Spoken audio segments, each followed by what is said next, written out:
Pemirsa, kita sampai di segmen terakhir dari dialog kita. Saya ke Pak Ade. Pak Ade, kemudian untuk kita menunggu tentunya ada lembaga yang kemudian mengatur dana haji ini seluruhnya. Tapi kemudian ini PR-PR utama yang harus diselesaikan Kementerian Agama sambil menunggu lembaga itu nantinya akan dibangun. Ini apa dulu? Ya, yang pertama adalah dengan ditetapkannya tersangka Pak SDA. Kemudian hari ini misalnya ada perubahan, bahkan harus meletakkan jabatan dicopot oleh Pak SBY. Ini artinya bahwa sistem dan mekanisme penyelenggaraan ibadah tidak boleh berubah, tidak boleh terganggu, tetap harus berjalan karena persiapan haji juga tanggal 28 Mei ini sudah pembayaran BPH awal. Artinya persiapan pembinaan, dokumen dan sebagainya juga harus berjalan sesuai dengan alur dan waktu. Karena sampai akhir Ramadan sudah masuk Zulhijjah, kemudian kita harus berangkat lagi. Ya, ini artinya bahwa ini jangan sampai terganggu. Ini biarkan mekanisme berjalan. Pemeriksaan Pak Surya juga harus terus dilanjutkan di ranah hukum supaya juga mempertanggungjawabkan.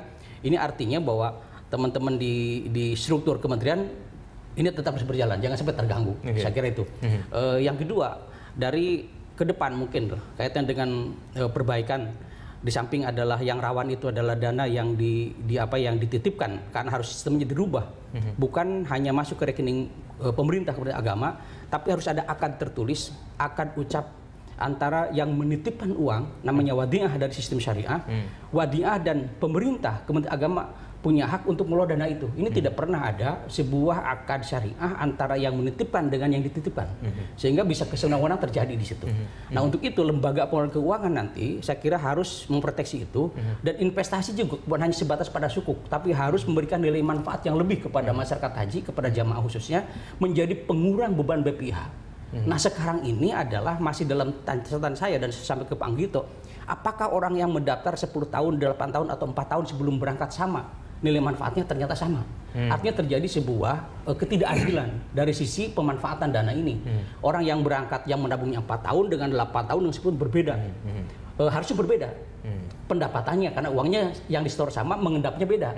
Tapi begitu dimanfaatkan semuanya mendapatkan yang sama. Ini kan tidak adil. Ini perlu diselesaikan secara manajemen keuangan di Kementerian Agama. Kemudian dari sisi legal, mungkin dari sisi kelembagaan, menurut pandangan saya dari 2003 sudah rekomendasikan Robito dari Kongres Haji pertama sampai kedua. Salah satunya yang kita ingin pisahkan adalah kewenangan Kementerian Agama. Seharusnya batasnya sama regulasi saja, regulator saja. Operatornya adalah lembaga lain dan pengawasnya juga sudah ada, Pak Yasin pengawas. KPHI juga pengawas, DPR juga adalah pemantau dan pengawas sekaligus, DPD juga sama, BPK juga. Begitu banyak orang termasuk masyarakat, begitu banyak orang yang berkepentingan melakukan pengawasan terhadap haji. Untuk itu ke depan pergantian pemerintah saya pikir harus merubah paradigma itu, bahwa haji harus masuk ke dalam kelembagaan sini, mengingat begitu besarnya animo masyarakat dan uang begitu besar yang harus dikelola, sehingga nilai manfaat tadi, perbaikan tadi kepada semata-mata adalah untuk kepentingan jamaah. Ini kita harus, saya katakan selalu saya merujuk kepada sistemnya ya, sistem penyelenggaraan kepada Malaysia, tabung haji. Betul. Tapi dari sisi yang lain mungkin kita lebih baik daripada tabung haji. Tapi dari sisi pengelolaan keuangannya, saya pikir itu adalah masih bagus gitu untuk kita tiru dari sisi pengelolaan dana hajinya. Saya kira itu. Pak Yasin, tadi Anda menyatakan bahwa sebetulnya pengelolaan haji tahun ini harus lebih baik dibandingin tahun sebelum-sebelumnya. Mungkin Anda bisa cerita sebetulnya apa yang Anda maksud bahwa pengelolaan dana tahun ini lebih baik sebetulnya dibandingkan tahun. Misalnya poin-poin yang menjadi titik krusial itu kita terlibat dan menempel. Menempel itu artinya untuk penyediaan perumahan.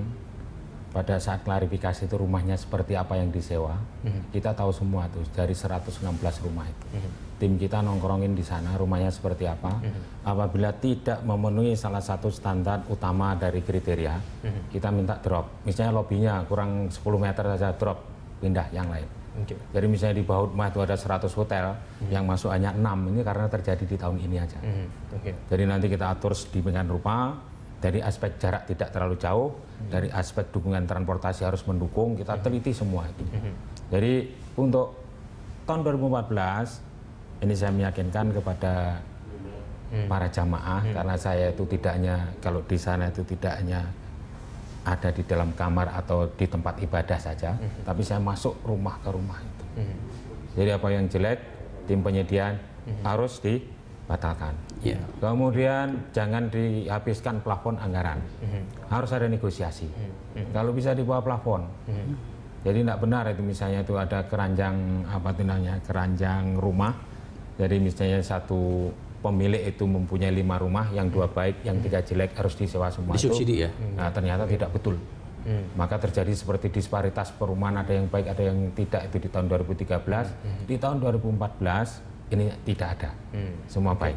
Resikonya berarti biayanya semakin tambah kan Pak? Nah di bawah plafon aja tuh lebih dari 50%. Ke statusnya hotel.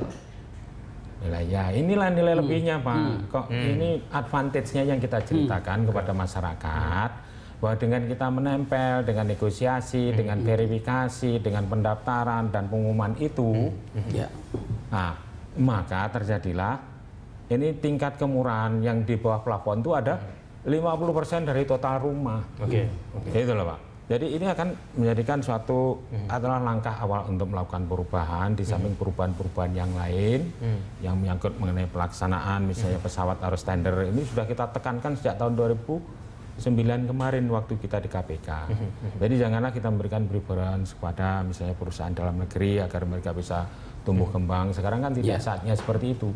Jadi kita tidak memberikan special preference kepada pengusaha dalam negeri, sementara kita tidak mendapatkan nilai kehematan keuangan negara. Itu harus ditandakan. Kalau memang dia profesional, pasti akan bisa compete dengan yang lain.